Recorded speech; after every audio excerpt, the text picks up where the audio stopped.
Students, हमने पिछले वाली वीडियो में ऑलरेडी 2 क्लास को कंप्लीट कर चुके हैं। हम जो है 2 क्लास को कंप्लीट कर चुके हैं। पहली वाली क्लास थी हमारी क्लोरोफाइसी और दूसरी वाली क्लास थी फियोफाइसी। हम एल्गी के बारे में पढ़ रहे हैं। एल्गी क्या है, काई के बारे में हम पढ़ रहे हैं बेसिकली। तो इस वीडियो में हम देखेंगे क्लोरोफाइसी के बारे में। क्लोरोफाइसी भूल गए क्या? क्लोरोफाइसी के बारे में हमने पढ़ लिया था। इस वीडियो में देखेंगे रोडोफाइसी के बारे में, बोले तो रेड एल्गी के बारे में।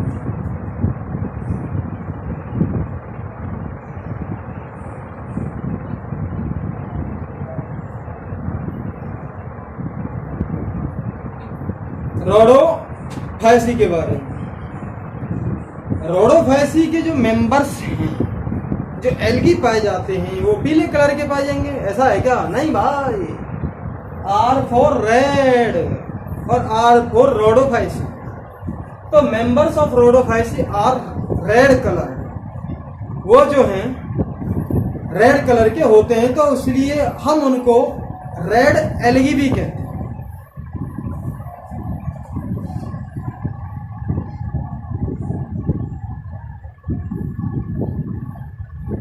Members of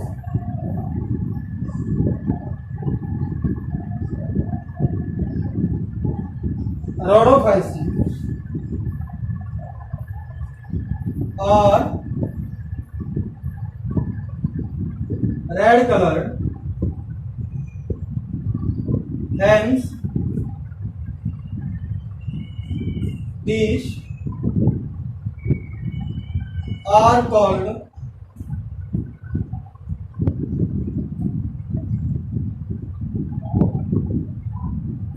red algae.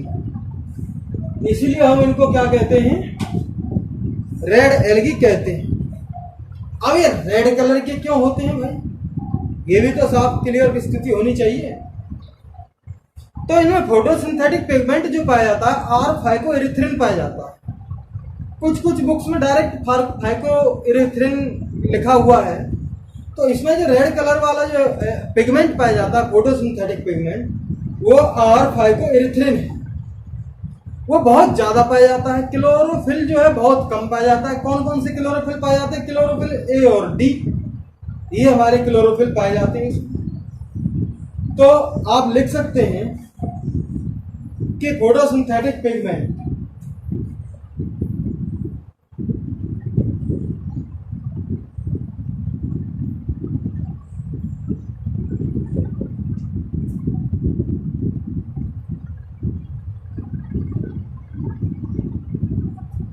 Photosynthetic pigment जो है कौन कौन से होते हैं?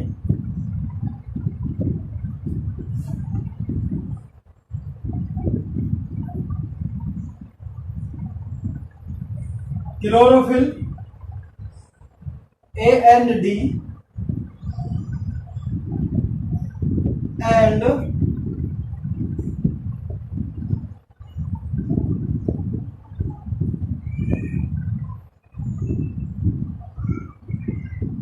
Are phycoerythrin. Chlorophyll a and d और आर फाइकोएरिथ्रिन, ये इनके photosynthetic pigment. Chlorophyll green colour देता है, लेकिन ये बहुत कम क्वांटिटी में पाया जाता है। और आर फाइकोएरिथ्रिन रेड कलर देता है, जो बहुत ज्यादा क्वांटिटी में पाया जाता है। अब देखिए, ये बात क्लियर समझ में आ गई आपकी? कैसे हमारी जो ब्लड है, हमारा जो ब्लड है, उसमें 2 तरह की सेल्स पाई जाती है, रेड ब्लड सेल्स और white blood cells. White blood cells अगर बहुत ज्यादा क्वांटिटी में होती तो हमारा जो ब्लड का कलर है वो रेड नहीं होता, बहुत ही स्लाइटली रेड होता। नहीं, जो आज जो रेड है वो ऐसा नहीं होता। व्हाइट ब्लड जो सेल पाई जाती हैं वो 7 से 12 हजार पाई जाती हैं पर क्यूबिक सेंटीमीटर। और ये जो रेड ब्लड सेल्स जो पाई जाती हैं ये 50 से 55 लाख पाई जाती हैं। तो रेड ब्लड सेल्स जो हैं आरबीसी जो हैं बहुत ज़्यादा क्वांटिटी में पाई जाती हैं, इसीलिए हमारे ब्लड का कलर जो है रेड होता है। ये समझ में आ गया आपको कि आर फाइब्रोइरिथ्रिन ये पिगमेंट बहुत ज़्यादा क्वांटिटी में पाया जाता है, इसलिए ये रोडोफाइसी रेड कलर के होते हैं। इनकी अपेक्षा क्लोरोफिल बहुत कम क्वांटिटी में पाया जाता है, इसलिए वो ग्रीन कलर का नहीं होता। तो रोडोफाइसी वाले जो एल्गी हैं इसलिए हम उनको क्या कहते हैं, रेड एल्गी कहते हैं। अब ये कहाँ पर पाए जाते हैं ज़्यादा, ये वार्मर एरियाज में ज़्यादा पाए जाते हैं। वार्मर एरिया जो आपने देखा होगा जहाँ पर हल्का सा गर्म है, जैसे झरना है कहीं, वहाँ पर ज़्यादा पाए जाएंगे। और समुद्र में बहुत ज़्यादा पाए जाते हैं ये, जहाँ पर थोड़ा वार्मर पानी है, वार्म पानी है, गर्म पानी वहाँ पर पाए जाते हैं। अगला पॉइंट लिख सकते हैं,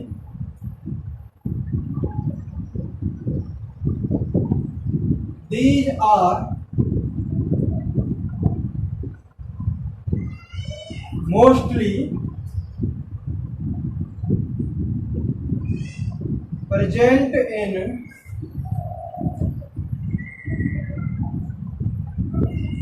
warmer areas।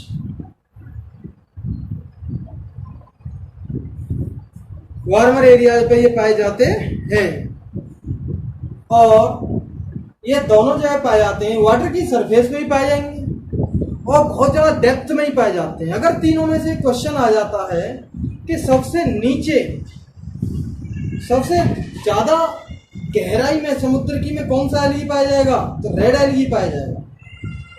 ब्राउन एल्गी और ग्रीन एल्गी इतनी ज़्यादा डेप्थ पर नहीं पाए जाते जितनी के रेड एल्गी पाए जाते हैं, जहाँ पर बहुत ही कम क्वांटिटी की सनलाइट पहुँचती है, वहाँ पर भी ये पाए जाते हैं। तो ग्रेट डेप्थ में ही पाए जाते हैं और सतह पे भी पाए जाते हैं, दोनों जगह पाए जाते हैं। These are present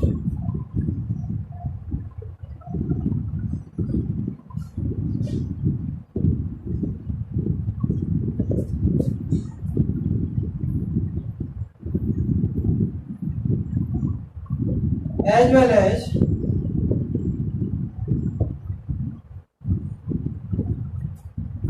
surface water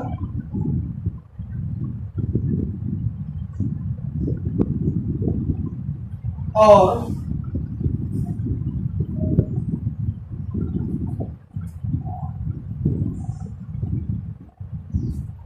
great depths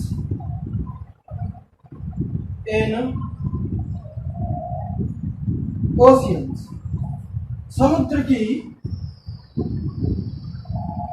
गहरी सतह पे भी पाए जाते हैं, नीचे भी पाए जाते हैं और सरफेस वाटर पे भी ये पाए जाते हैं।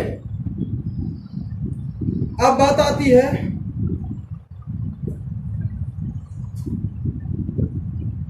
कि ये इनके अंदर रिजर्व फूड मटेरियल क्या होगा। रिजर्व फूड मटेरियल इनके अंदर फ्लोरिडियन स्टार्च होती है। जैसे हमने देखा था रिजर्व फूड मटेरियल क्लोरोफाइसी में स्टार्च था, थियोफाइसी मैग्नेटोल या लेमिनेरियन था, इसमें भी reserve food material floridean starch होता है। तो हमारा अगला पॉइंट है, इसे हम लिख सकते हैं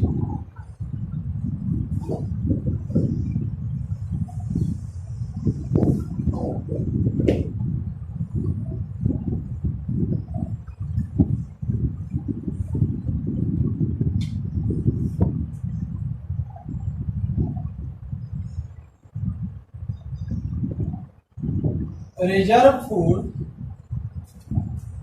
of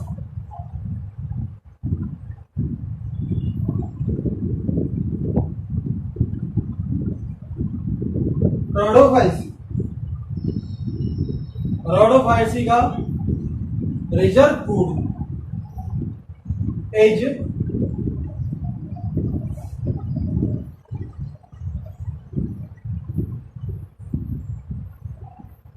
floridean starch. Floridean starch इनका रिजर्व फूड मटेरियल होता है, जो जिसका जो नेचर है वो ग्लाइकोजन के जैसा होता है। ग्लाइकोजन हमारे एनिमल्स में रिजर्व फूड मटेरियल है, एमाइलोपेक्टिन जैसा इसका नेचर होता है। तो अगला वाला जो पॉइंट होगा हम लिख सकते हैं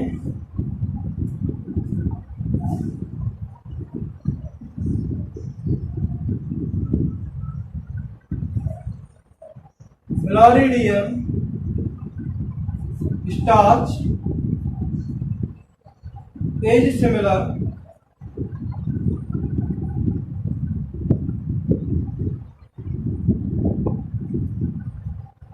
as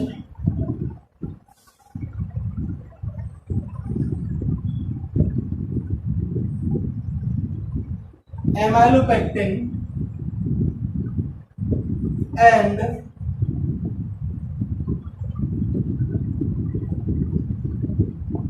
ग्लाइकोजन। फ्लोरिडियन जो स्टार्च है वो एमाइलोपेक्टिन और ग्लाइकोजन जैसे सिमिलर होता है।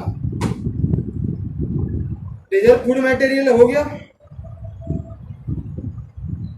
अब कहेंगे कैसे सिमिलर का होता है? भाई स्ट्रक्चर में सिमिलर होता है। चलो वो लिख लो।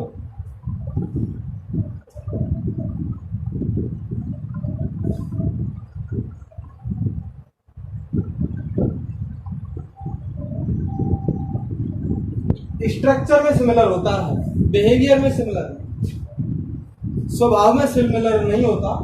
तो फ्लोरिडियन स्टार्च एमाइलोपेक्टिन और ग्लाइकोजन जैसा सिमिलर स्ट्रक्चर में, संरचना में होता।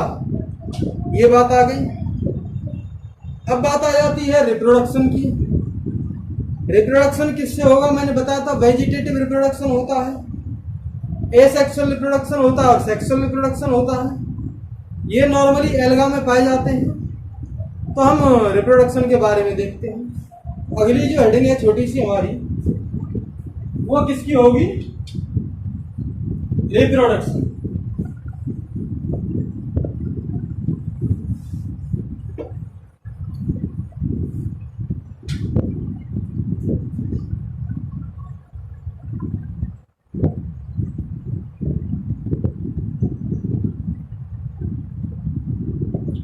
रिप्रोडक्शन इसमें कैसा होगा?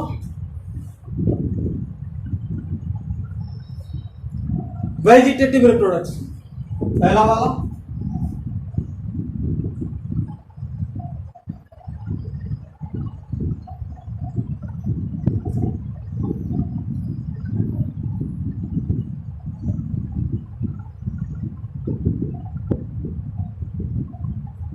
Vegetative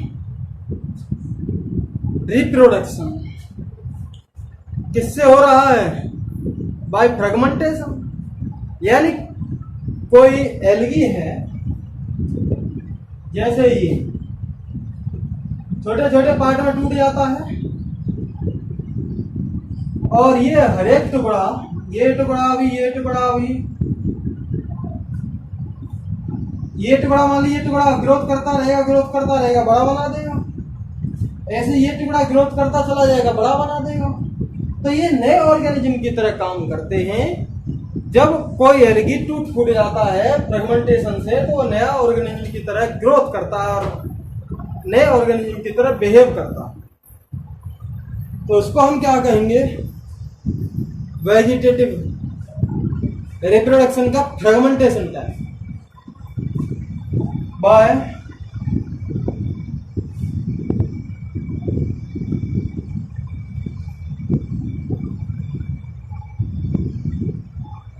fragmentation. ठीक है, वेजिटेटिव रिप्रोडक्शन किससे हो रहा है? बाय फ्रेगमेंटेशन से हो रहा है। अब बात आ जाती है दूसरी,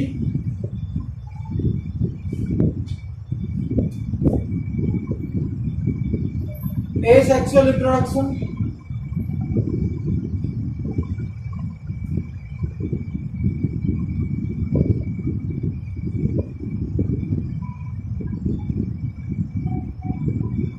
एसेक्सुअल रिप्रोडक्शन का क्या मतलब है भाई? रिप्रोडक्शन हो रहा है स्पोर्स से, लेकिन हम रोडोफाइसी की खास बात यह है कि यहाँ पर नॉन मोटाइल स्पोर्स होते हैं। नॉन मोटाइल यानी मूवमेंट नहीं कर सकते, फ्लैजेला नहीं होता, तो हमारा एसेक्सुअल रिप्रोडक्शन होगा वो bye non motile spores.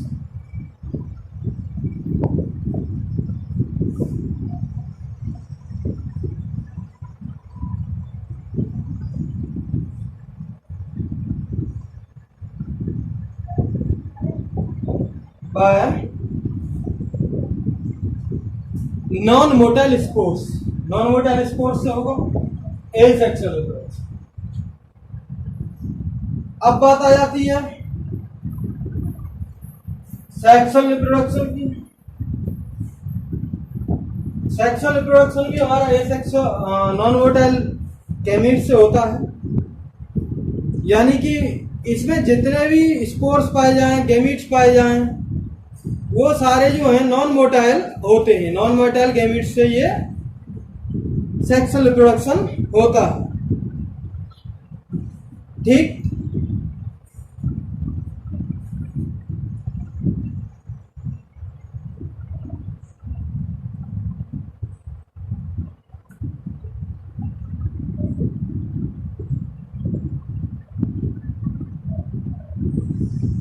Sexual reproduction non motile gametes से।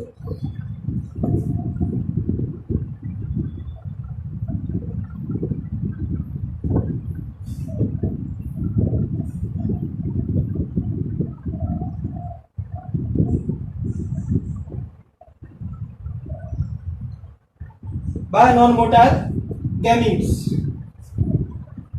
सेक्सुअल रिप्रोडक्शन इससे होगा। नॉन मोटाइल का मतलब है इसमें गैमीट्स मूवमेंट नहीं कर सकते, और इसमें मेन जो सेक्सुअल रिप्रोडक्शन होता है, मैंने आपको सेक्सुअल रिप्रोडक्शन की 3 फॉर्म बताई, आइसोगैमस, एनिसोगैमस, ऊगैमस। लेकिन यहां पे सेक्सुअल रिप्रोडक्शन जो होता है वो ऊगैमस प्रकार का है। सेक्सुअल रिप्रोडक्शन ऊगैमस प्रकार का होता है।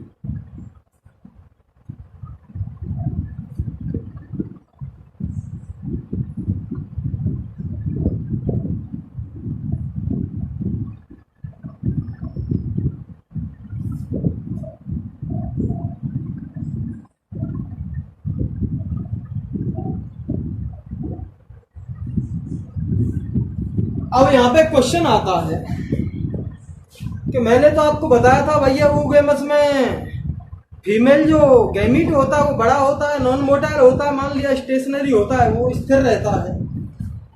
लेकिन मेल गैमीट जो होता है वो छोटा होता है और मोटाइल होता है।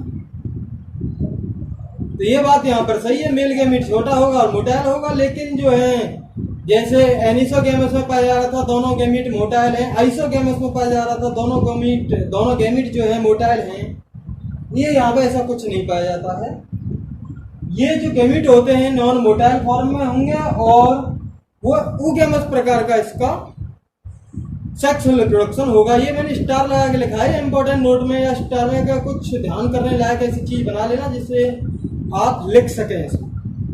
ठीक, ये बात क्लियर हो गई अब आपकी। और पोस्ट फर्टिलाइजेशन इवेंट होते हैं। पोस्ट फर्टिलाइजेशन का मतलब है कि जायगोट बनेगा, जायगोट बनने के बाद एम्ब्रियो के फॉर्म में डेवलप होगा, फिर फर्दर डेवलप होता चला जाएगा, नया ऑर्गेनिज्म बना देगा।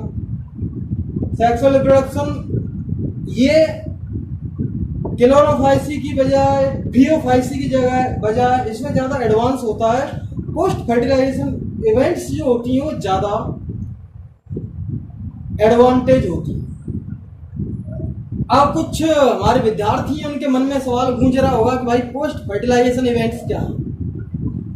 पोस्ट का मतलब बाद में, फर्टिलाइजेशन का मतलब फर्टिलाइजेशन के बाद। फर्टिलाइजेशन का मतलब होता है फ्यूजन ऑफ गैमीट्स। जब ये फीमेल गैमीट है और ये मेल गैमीट है आपस में जुड़ेंगे तो ये क्या बनेगा, जाइगोट। जब ये आपस में फ्यूज हो रहे हैं जब तो जाइगोट बना है। तो ये जो फ्यूज हो रहे हैं इस प्रोसेस को हम क्या कहेंगे, fertilisation. Fusion of gametes, this process is called fertilisation. And fertilisation के जो बाद की जो प्रोसेस होती है उसको हम क्या कहेंगे, पोस्ट फर्टिलाइजेशन इवेंट्स, ये हम कहेंगे। तो पोस्ट फर्टिलाइजेशन इवेंट्स इसमें ज़्यादा डेवलप होती हैं, ज़्यादा एडवांटेज होती हैं in comparison of Chlorophyceae and Phaeophyceae. अब इसके कुछ हम एग्जांपल्स लिख सकते हैं, जैसे पॉलीसाइफोनिया है, इसका एग्जांपल है, पॉरफायरा है, ग्रेसिलेरिया है, जेलिडियम है, ये इसके एग्जांपल है कुछ। तो एग्जांपल्स ऑफ रोडोफाइसी ये हम लिख सकते हैं।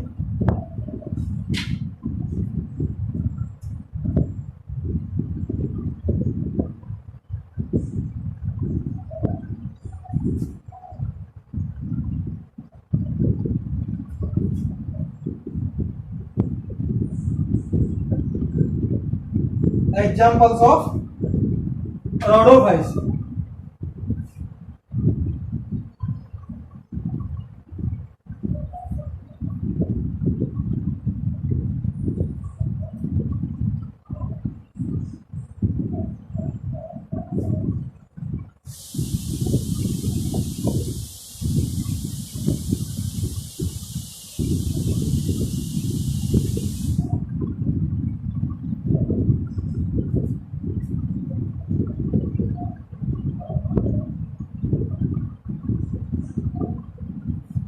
आप इसके एग्जाम्पल्स को कैसे याद करोगे, इसका तुक्का बना लेते हैं भाई।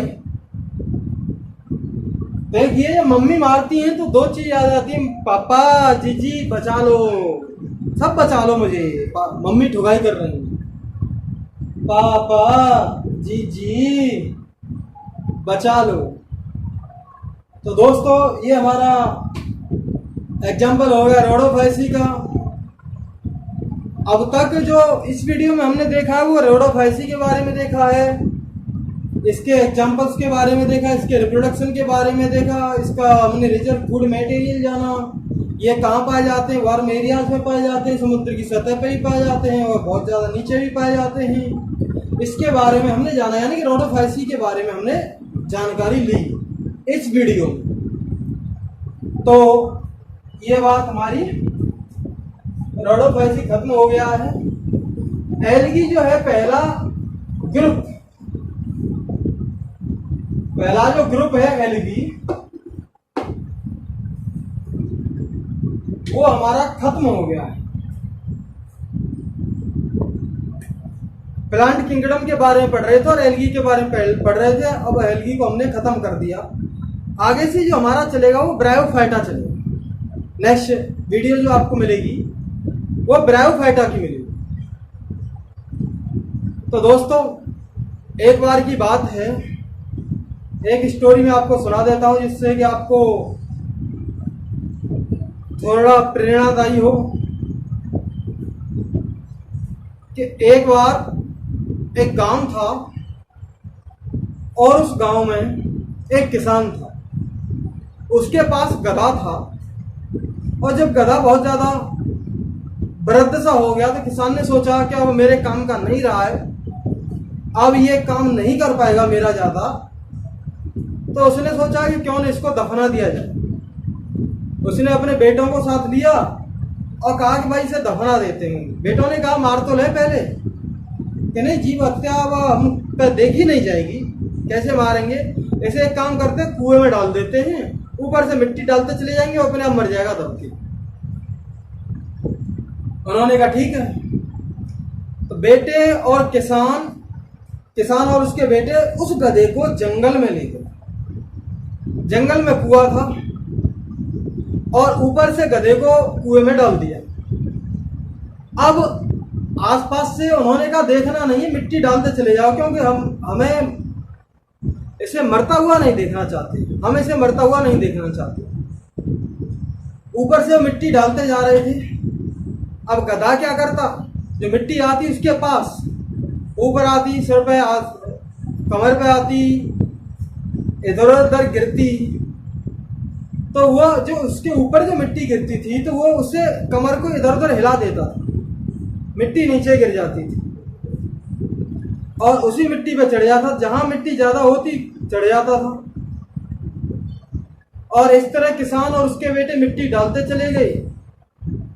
गधा उसी मिट्टी पे ऊपर साइड में चढ़ता चला गया, हिला हिला के नीचे गिराता चला गया अपने से। और जब कुआं काफी लगा कि किसान और उसके बेटों को अब तो काफी हट गया होगा, काफी भर गया होगा कुआं, अब तो पूरा सा ही भर गया होगा, उन्होंने लगा तो देखा जाके तो वो जो गधा है वो मिट्टी के साथ जो वो मिट्टी डाल रहे थे उसी मिट्टी पे चढ़ के ऊपर आ रहा था। उन्होंने कहा यार ये तो कमाल हो गया, ये तो गधा इसी मिट्टी से निकल जाएगा। और परिणाम यही हुआ। उन्होंने कहा और डालते हैं, और डाले, जोर जोर से उसके ऊपर से डाली, मिट्टी को हिला देता था, जहां मिट्टी ज्यादा होती थी वो आ गया ऊपर और गधा निकल गया। हमारे जीवन में दोस्तों जो कठिनाई होती है उन कठिनाइयों को क्यों न हम अपनी सीढ़ी बनाएं, उनको क्यों न हम अपनी ताकत बनाएं और उसी से विजय प्राप्त करें, अपनी कमजोरियों को पहचानें और उनको ताकत बनाओ। यही मेरा विचार है। उम्मीद है कि आपको कहानी पसंद आई होगी। वीडियो पसंद आई तो दोस्तों वीडियो को लाइक करें, सब्सक्राइब करें, चैनल को और ज्यादा से ज्यादा दोस्तों में शेयर करें। Thank you very much.